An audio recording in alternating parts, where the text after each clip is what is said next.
ഞാൻ പിള്ളേരെ ബസ്സിൽ നിന്ന് ഇറങ്ങാട്ടോ. പിള്ളേരെ എൻ്റെ കാണുമ്പോൾ കൈ വീശും.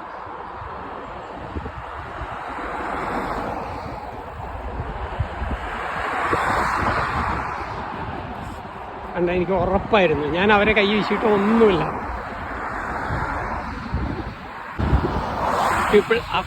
ആളുകൾ എന്നോട് ചോദിക്കാറുണ്ട്, ഇത്രയും കൊല്ലം കഴിഞ്ഞിട്ട് എങ്ങനെയാണ് ഇങ്ങനെ കണ്ടിന്യൂസ് യാത്ര ചെയ്യാൻ പറ്റും? കണ്ടില്ല, നമ്മുടെ നാട്ടുകാർക്ക് ഇല്ലാത്തൊരു സ്വഭാവമാണ്. ആ കണ്ട നിമിഷം തന്നെ കൈ വീശുന്നു, വണ്ടിയിൽ പോകുന്നവർ വരെ അത് ചെയ്യും. എനിക്ക് ഉറപ്പുള്ളതുകൊണ്ടാണ് ഞാൻ അങ്ങനെ പറഞ്ഞത്. ഇതൊക്കെ നമുക്ക് അറിഞ്ഞുകൂടാത്ത, നമ്മൾ കേട്ടിട്ടേ ഇല്ലാത്ത കുറേ കാര്യങ്ങളാണ്. സിവിക് സെൻസ്, എമ്പതി, ഇതൊക്കെ എന്താണെന്ന് പോലും നമ്മൾ, കാരണം വിവരം കേട്ട അധ്യാപകർക്കും അറിയില്ല അത് പറഞ്ഞു കൊടുക്കണമെങ്കിൽ. സ്കൂളിൽ നിന്നാണ് എങ്കിലും മനസ്സിലാക്കുന്നത്. വീട്ടിൽ നിന്നുമില്ല, സ്കൂളിൽ നിന്നുമില്ല, സമൂഹത്തിൽ നിന്നുമില്ല.